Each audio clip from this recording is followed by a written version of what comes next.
আমরা রাত্রে স্টে করেছিলাম জঙ্গল চট্টিতে। এখান থেকে আমরা চলে গেছিলাম হচ্ছে যমুনোত্রীতে। যমুনোত্রীতে আমাদের ট্রেকিংয়ের পথ ছিল 7 কিলোমিটার। সবাই 5.5 কিলোমিটার লেখা থাকলেও কিন্তু ট্রেকিংয়ের কিলোমিটার মাইলেজে 7 কিলোমিটারই ছিল।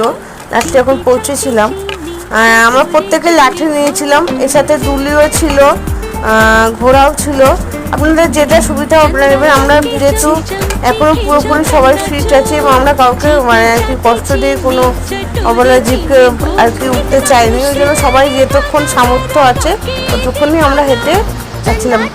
এই পশুটি আমাদের পথপ্রদর্শক ছিল, আমাদের সাথে অনেকটাই গেছিলো বা নিজের থেকেই ব্যাক করেছে। যাই হোক, ওকে ওর মতো থাকতে দেওয়া হয় ভালো।